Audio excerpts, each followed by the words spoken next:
Okey Tun, daripada yang Tun tengok tadi tu, apa Tun nak komen sikit Tun? Ya, cadangan itu ini nak balik kepada World Bank dengan IMF. Kita nak ikut mereka, tapi kita tahu mereka lebih utamakan hutang kita perlu dibayar. Masalah sosial kita mereka tak peduli. Masalah sosial kita pada masa itu pun berkenaan dengan disparity antara miskin dan kaya. Jadi tindakan mereka tidak menyelesaikan masalah kemiskinan orang Melayu. Jadi bagi kita itu satu keutamaan yang mesti kita tangani. Kalau nak selesaikan hutang saja tak cukup.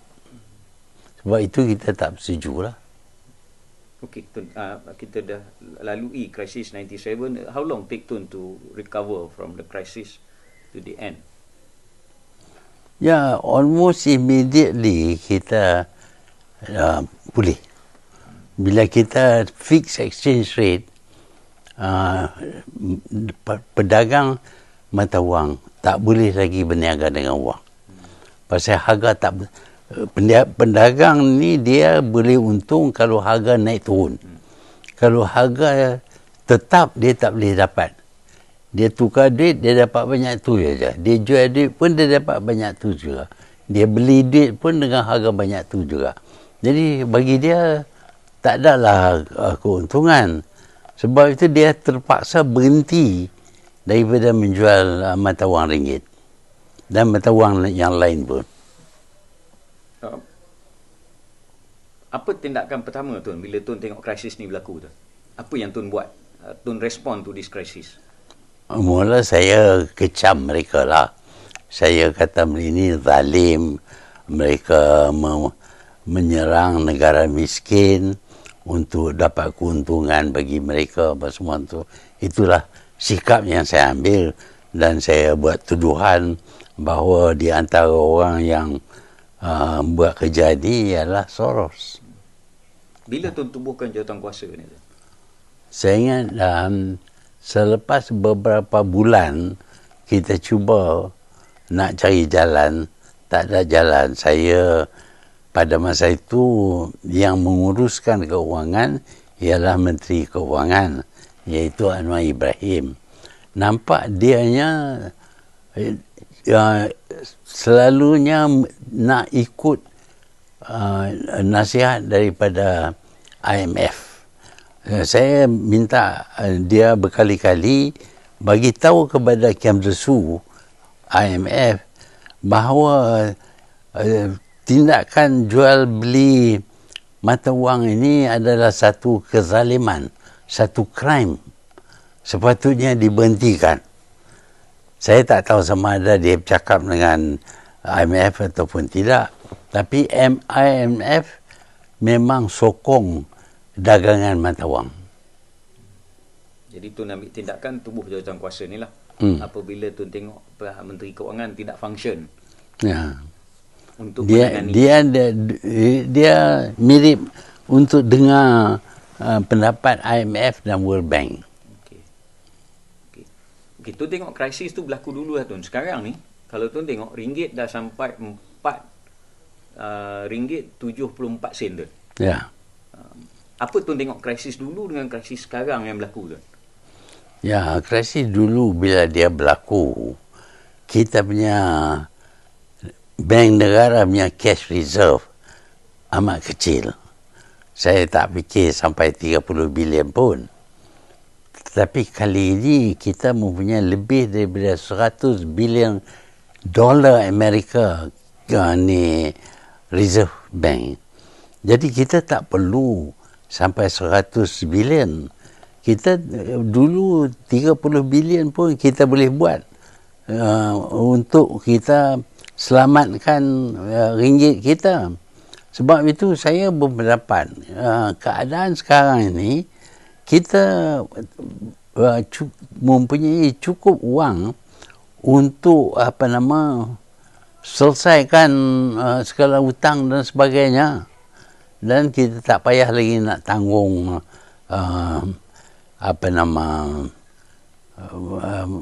kos yang meningkat. Dan kalau kita fix exchange rate, tak ada tindakan yang boleh diambil oleh mereka. Dan masalah pun saya nampak boleh kita atasi. Masalah seperti hutang nak kena bayar, masalah seperti refinancing bank kalau perlu, masalah berkenaan dengan non-performing loans, masalah berkenaan dengan hutang yang tak dapat dibayar. Tindakan-tindakan ini tidak diambil tu tengok. Tak ada satu pun tindakan. Bahkan masa saya jadi Perdana Menteri kali kedua, saya panggil Governor Bank. Pada masa itu ada wanita jugalah. Dan dia tolak bulat-bulat. Tak boleh fix mata wang. Dia tak beri sebab. Dia cuma kata tak boleh fix. Jadi cukup keras. Tu tengok apa sebab dia orang tak nak fix mata wang ni tu. Pasal ini bukan cara international. Ini cara international, ini kita bebas. Mata wang ditentukan oleh ekonomi negara. Kalau ekonomi itu baik, it's okay. Tapi kita dapati masa ekonomi baik pun, mereka boleh jatuhkan nilai mata wang.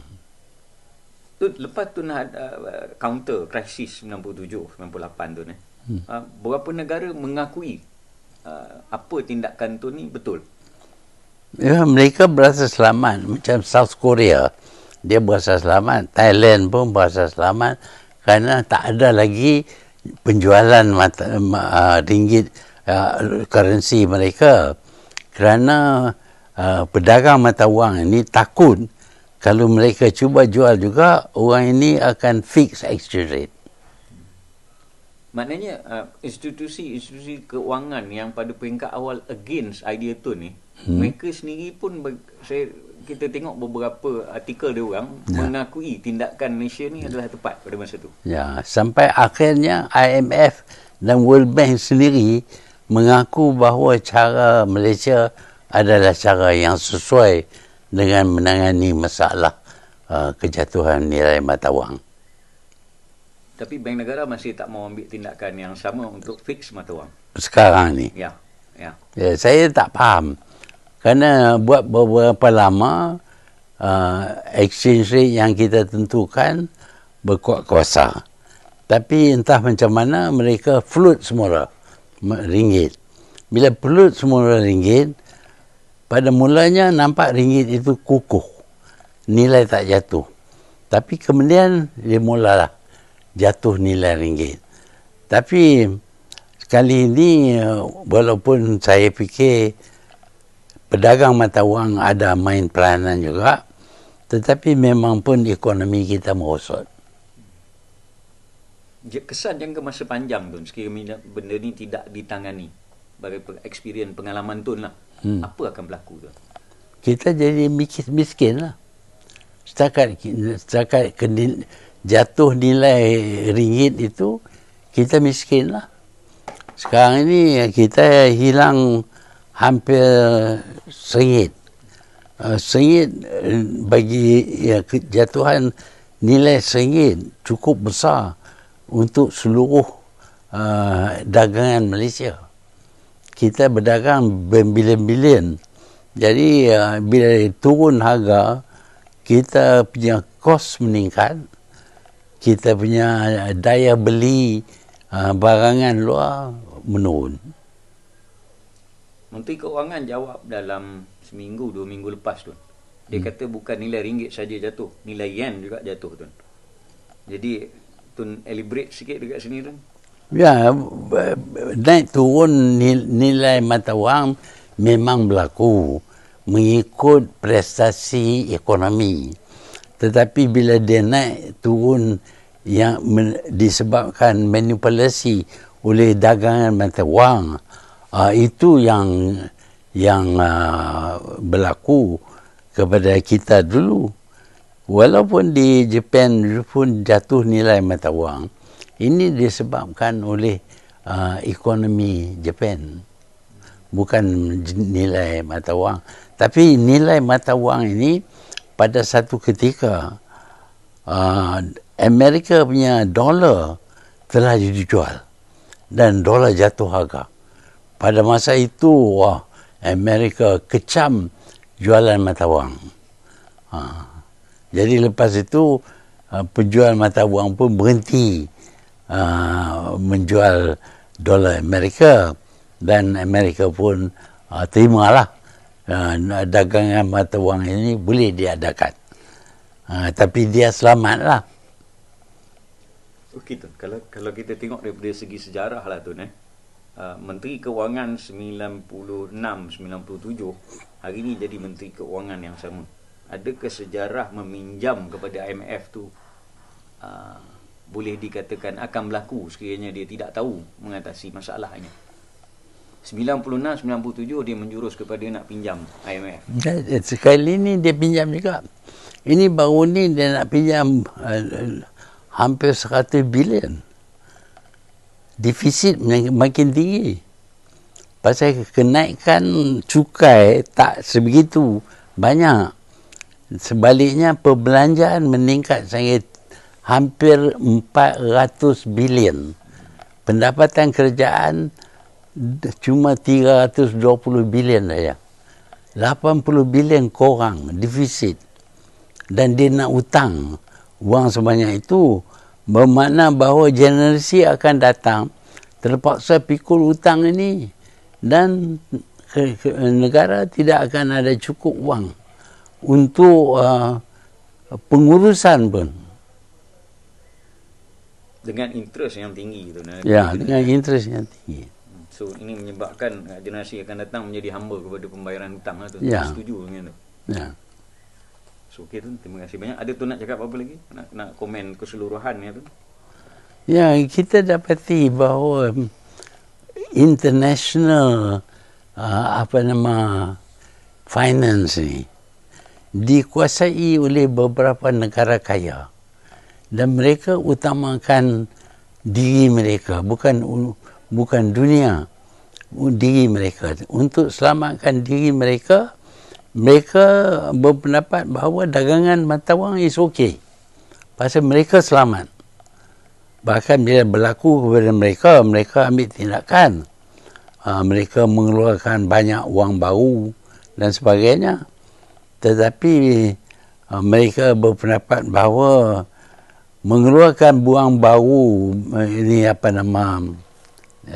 lupa dah perkataan tu. Cetak. Ya. Nilai mata wang mereka jatuh. Kalau keluar banyak wang, nilai mata wang memang jatuh.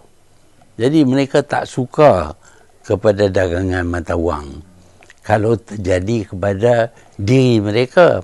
Tapi kalau terjadi kepada diri orang lain, it's okay lah. Menguntungkan mereka tu. Menguntungkan mereka. Okey. Terima kasih banyak tu. Banyak mana? Banyak mana?